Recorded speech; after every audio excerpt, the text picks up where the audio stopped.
Triumph 67. Dan Tanz II is the director and producer. And you mean, I see the younger brother is struggling with something, and he, now that's his brother's girlfriend or wife.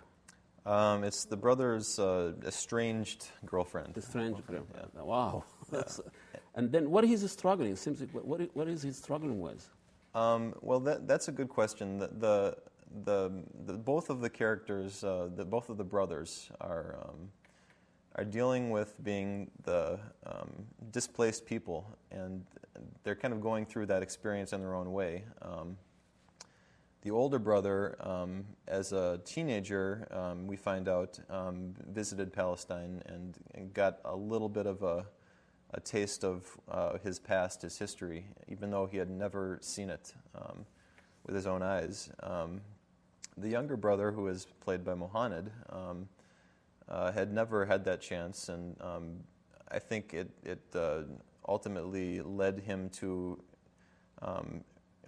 for most of his life, reject his identity. And the film, where it leads ultimately, is where he has to kind of find that past and find his Palestinian identity, and ultimately that's where this we can call it a triumph again for him, because in the end that's what he will do. Interesting. People, yeah, we're infatuated with triumph and victory in so many different ways, isn't it? Yeah, it is. And especially when you grow up as a Palestinian and the history and coming here.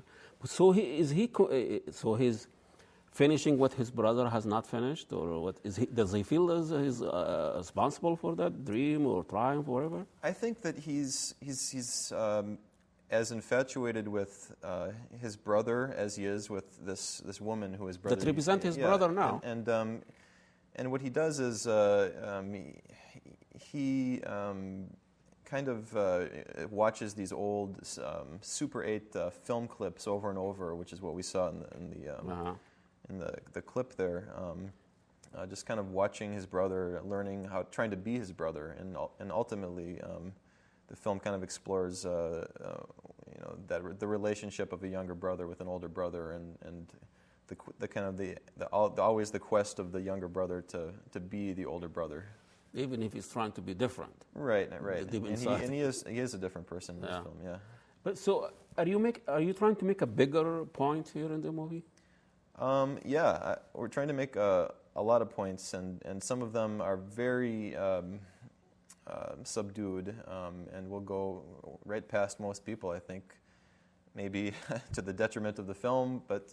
only 5 people watch the show, so don't worry. Only 2 people will get the point then, but, I think the point of the film is there's this memory that these displaced people have of their homeland, and they're just grasping for this memory because these 2 in particular have never even seen it. Mm-hmm. And so it's a memory that they don't even quite have and they don't even own, but it's still theirs. And what they when they have this memory, it's this beautiful, lush, free-flowing remembrance. And we even use the Darwish poem, "I come from there, I am from there." Mm-hmm.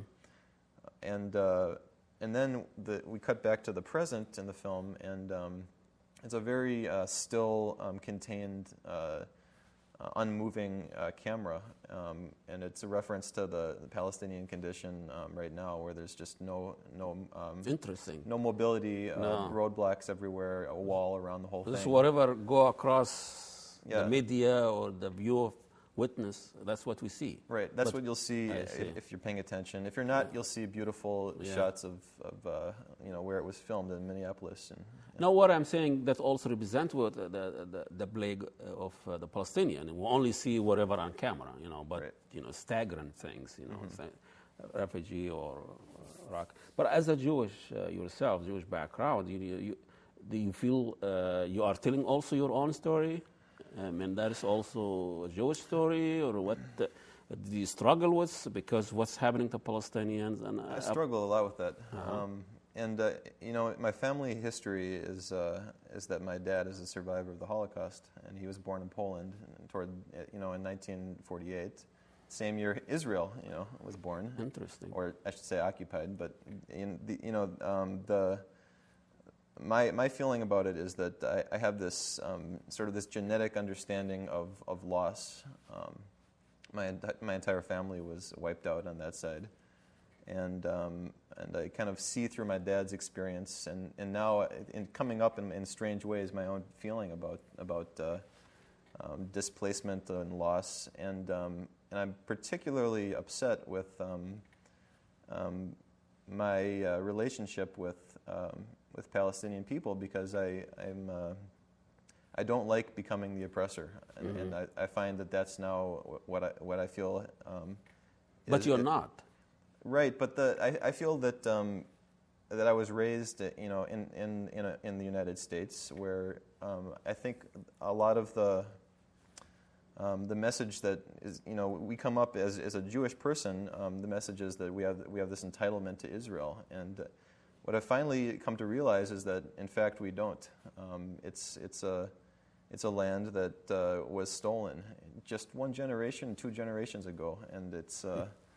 Well, the land is there. I mean, people can live there if they are there. You know, I mean, it's just not like you store oil or you still TV or. But you know, the land wherever it lives there. And I'm talking about as an artist and director. And how did you use the art to tell the story, or to try to use that experience as Jewish and or descent of Holocaust survival as a creative energy to put it in a movie, or it could be detrimental, you know, for. So it seems like you try to use it as in a creative way in telling the story, as opposed to somebody preaching or making a political point. And it is a story. You know, it's a story about a family, and I think that's a universal theme to a lot of ethnic backgrounds, and everybody has their own story that they can relate to, and they'll see parts of this and relate to parts of this, and they won't relate to others. But I think that the mood of this story is a very somber mood, and the tone. I don't think it will appeal to everybody, because it's going to take some effort to sit and watch this, but that's the kind of movie I like, you know. Yeah, and you work with people. I don't know if they are professional. You know, you are a creator. You're not just a producer. You are bringing a raw material, and you put them there, and they become something that you have, you know, in your image. So, you know, is it hard for you? I know some of those actors and actresses were professionals, some of them were not. Is it hard to work with, you know, amateur, or should we call them amateur, or people who didn't have experience with acting? Well, what was hard was... You have to shout a lot? Do you have to feed them? Well, okay. What was challenging was being under such a tight schedule. You know, we shot the film in 3 weeks. And 3 weeks? Yeah, 3 weeks. This is it?